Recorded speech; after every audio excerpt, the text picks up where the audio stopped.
హిరణ్యకుడు అను ఎలుక, చిత్రాంగుడు అనే జింక, మంథరుడు అనే తాబేలు, లఘుపతకము అనే కాకి వీళ్ళు నలుగురు మిత్రులు. కర్పూర గౌరవము అనే చెరువులో తాబేలు ఉండేది. ఆ చెరువులో ఒడ్డున ఉన్న చెట్టు తొర్రలో ఎలుక, ఆ చెట్టు మీద కాకి ఉండేది. ఆ ప్రక్కనే ఉన్న పొదలో జింక ఉండేది. సాయంత్రపు పూట ఈ నలుగురు మిత్రులు ఒకే చోట చేరి సరదాగా కబుర్లు చెప్పుకొంటూ ఆనందంగా జీవిస్తూ ఉండేవారు. ఒకరోజు మధ్యాహ్నమనగా ఆహారం కోసం వెళ్ళిన జింక సాయంత్రమవుతున్నా తిరిగి రాకపోవటంతో తాబేలు, ఎలుక, కాకి కంగారు పడ్డాయి. చాలాసేపు ఎదురుచూసినా జింక వస్తున్న జాడ కనిపించలేదు.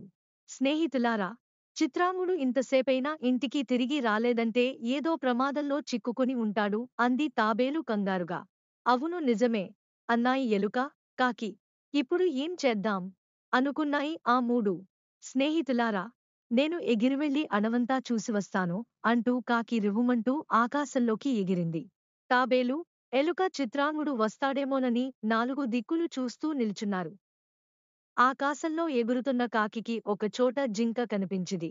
కాని అది వేటగాడు పన్నిన వలలో చిక్కికుపోయి బాధతో గింజుకుంటోంది. కాకి జింక ముందు వాలింది. కాకిని చూసి జింక ఆనందంతో, వచ్చావా? లఘుపతనకము ఆహారం కోసం వచ్చి చూసుకోకుండా వేటగాడు పన్నిన వలలో చిక్కుకుపోయాను, నన్ను రక్షించవా అంది. భయపడకు చిత్రాంగా, నేను మన ఎలుక మిత్రుడు హిరణ్యకుడిని తీసుకువస్తాను, అతను ఈ వలను కొరికి నిన్ను రక్షిస్తాడు అని కాకి జింకకు ధైర్యం చెప్పి మళ్లీ ఆకాశంలోకి వేగంగా ఎగిరి వెళ్లి కొద్దిసేపట్లోనే ఎలుకను తన వీపు మీద ఎక్కించుకుని వచ్చి జింక దగ్గర వాలింది. ఎలుక తన పదునైన పళ్లతో వల కొరికి జింకను విడిపించింది. ఆ ముగ్గురు ఆనందంగా కబుర్లు చెప్పుకొంటూ తమ ఇళ్ల వైపు నడిచారు. దారిలో వాళ్లకి తాబేలు ఎదురుపడింది. అయ్యో మంధరా, నువ్వెందుకు వచ్చావు అనడిగాడు హిరణ్యకుడు. చిత్రాంగుడు ఆపదలో ఉన్నాడని తెలిసి ప్రశాంతంగా కూర్చోలేకపోయాను. మీరిద్దరూ చిత్రాంగుడిని రక్షిస్తారని నాకు తెలుసు.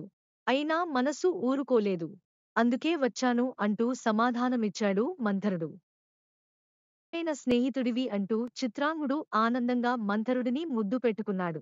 ఆ నలుగురు ఆనందంగా కబుర్లు చెప్పుకొంటూ ఇంటి దారి పట్టారు. కొంత దూరం ఆ నలుగురు నడిచే సరికి వేటగాడు ఎదురుపడ్డాడు. వాడిని చూడగానే జింక పొదలోకి దూరిపోయింది. కాకి ప్రక్కనే ఉన్న చెట్టు మీదకి ఎగిరిపోయింది. ఎలుక ప్రక్కనే ఉన్న కలుగులోకి దూరిపోయింది. తాబేలు మాత్రం ఎటూ పారిపోలేక వేటగాడి చేతికి దొరికిపోయింది.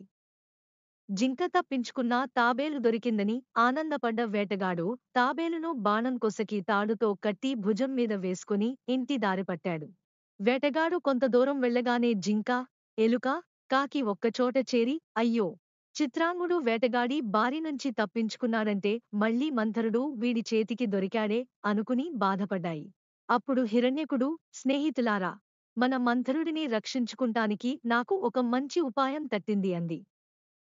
హిరణ్యక, తొందరగా ఆ ఉపాయం చెప్పు అంది కాకి.